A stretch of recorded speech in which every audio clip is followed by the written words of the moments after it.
Sí, en este caso lo que realizamos es una comparación estilística entre el románico y el gótico en cuanto a la escultura.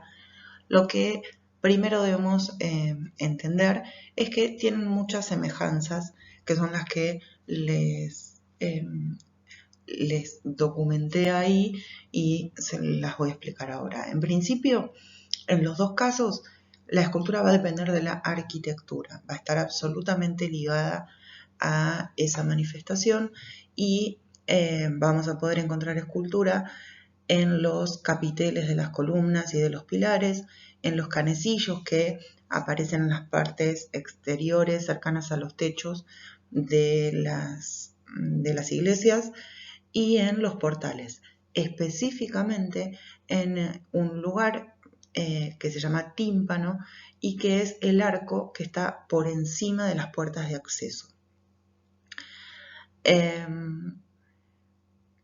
Estas esculturas, en cualquiera de los sitios en los que los podemos encontrar, canecillos, capiteles o portales, va a estar dedicada a generar una pedagogía, o sea, a adoctrinar a través de la imagen, y es como van a ser usadas. Por otro lado, todas estas esculturas están hechas en piedra, por lo tanto se trabajan a través de la talla. Son esculturas de carácter relivario, o sea, puede ser alto, medio o bajo relieve, pero siempre al depender de la arquitectura se trabaja con relieves y además son pintadas, o sea, en el origen de estas esculturas estaban todas llenas de color para generar un impacto mayor. Con el paso de los tiempos ese color fue lavándose y al día de hoy muy pocas esculturas tienen algo de color.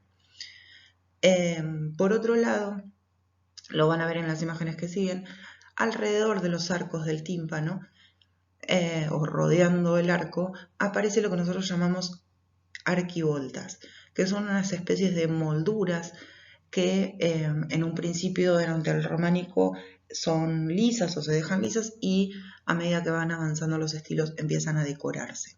Pueden tener decoraciones florales, vegetales y ya llegando al gótico empiezan a aparecer personas o ángeles.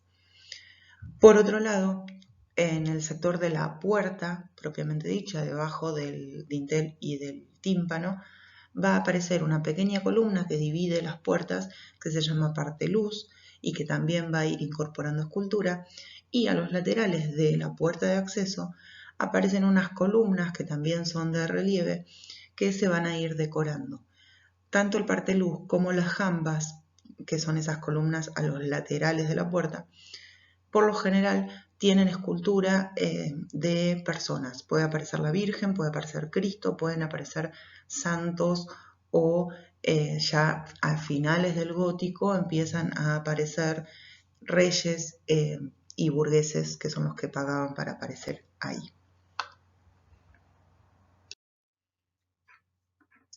En esta diapo y en la que sigue lo que incluyo es un ejemplo de cada uno de los tímpanos, un tímpano románico en este caso, y después un tímpano gótico, para mostrarles cómo se estructura. En principio tenemos un arco de medio punto, que es el que es semicircular, que ya lo hablábamos en el video anterior, y lo que vamos a tener es la estructura a través de los relieves de una escena específicamente bíblica, que es la escena del juicio final.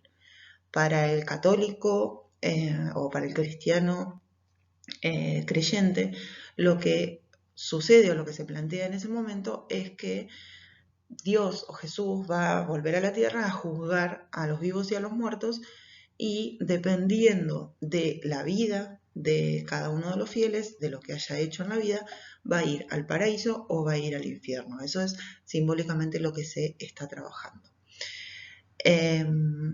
A través de la escultura lo que se plantea es justamente esa escena y se va a articular utilizando un elemento central, que es la imagen de Cristo Juez, que yo en esa imagen se los planteé dentro del elemento ovalado, que tiene un nombre específico, que es la mandorla. Es una forma almendrada en la que se presenta, en este caso, al Cristo Juez, que es reconocible porque está entronado porque tiene una mano que es su mano derecha hacia arriba y su mano izquierda hacia abajo, indicando quiénes van al paraíso, quiénes van al infierno.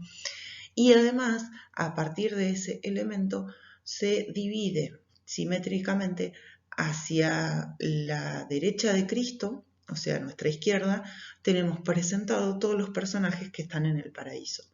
La Virgen, San Pedro, San Juan y todos los salvados, ¿sí? Y hacia la izquierda o hacia nuestra derecha lo que tenemos es la representación del infierno, fundamentalmente de todos los castigos que recibirían los pecadores en el infierno prometido también. Y en las escenas inferiores, en las que están sobre el dintel, lo que vamos a tener es, en el espacio inmediatamente inferior a la figura de Cristo, la representación de un diablo y un arcángel pesando las almas. Hacia un lado también va a acompañar esa escena el recibimiento en las puertas del paraíso hacia la derecha del tímpano, y en una sucesión de arcos menores están presentados a Abraham, que es el primer profeta, y toda la casa de Abraham.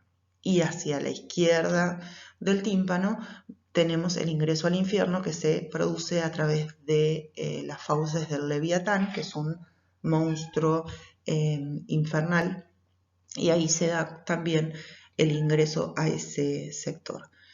Fundamentalmente lo que tenemos es un ordenamiento canónico, lineal, muy ordenado en las escenas que hacen referencia al paraíso, y un ordenamiento caótico, grotesco, que utiliza la curva y la contracurva para la representación del infierno. Esas dos formas de trabajo son las que van a asignar todas las escenas que tienen que ver con el juicio final.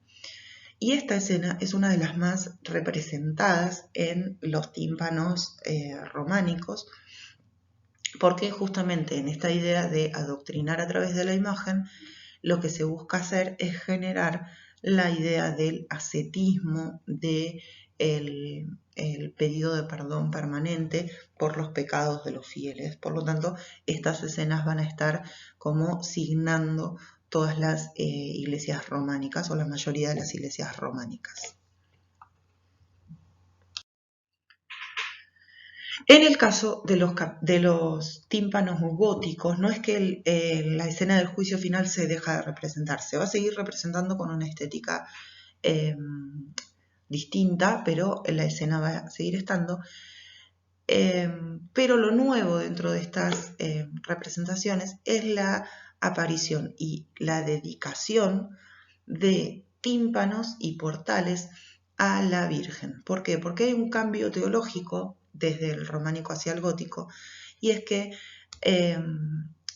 Dios empieza a ser visto o presentado en su característica humana, y para poder ser humano tuvo que ser engendrado por una mujer, y esa mujer es considerada santa y sin pecado y demás. Entonces comienza a glorificarse la imagen de la Virgen, y es así que va a empezar a ser representada y a dedicárseles tímpanos y portales. En el caso del tímpano que yo elegí, es perteneciente a la iglesia de Notre Dame de París, y es un tímpano que en el registro medio y en el registro superior tenemos dos escenas distintas de la Virgen. En el registro medio tenemos la dormición de la Virgen, que traducido sería como la muerte de la Virgen, pero la doctrina católica lo que plantea es que la Virgen no muere, sino que asciende en cuerpo y alma al cielo, y por lo tanto esta escena se denomina dormición. Y en el registro superior tenemos la coronación de la Virgen. Si ustedes la ven ahí, está a la derecha de Cristo, y un ángel le está poniendo una corona como reina de los cielos. Es así como va a empezar a presentarse, ¿sí? Por eso se logran las grandes devociones marianas en el gótico, y la mayoría de las iglesias construidas o de las catedrales reciben el nombre de Notre Dame, que significa Nuestra Señora en castellano. Y lo que también vamos a tener es las que se ven acá son las arquivoltas decoradas, en este caso con ángeles y santos. Una gran diferencia que se produce entre el estilo románico y el gótico es la diferencia en cuanto al tratamiento de la imagen. Si ustedes vuelven a una escena para atrás, y lo van a encontrar en el texto también, las figuras tienen un tratamiento más arcaico en el románico y más clasicista en el gótico. ¿Qué quiere decir esto? Que en el románico son esculturas menos realistas, menos trabajadas, más pegadas a la pared, con menos movimiento. Y en el gótico va a empezar a aparecer nuevamente el escorzo, las proporciones clásicas, el paño mojado, el tratamiento del cuerpo como algo verosímil y evidente. Y es por eso que las figuras van a humanizarse mucho más. Entonces, también una gran diferencia, además de los rasgos temáticos que van a aparecer. Y otra gran diferencia también es que empiezan a adquirir estas esculturas del gótico mucho más volumetría y se separan aún más de la pared. Siguen sin ser esculturas exentas, pero tienen mucho más volumen.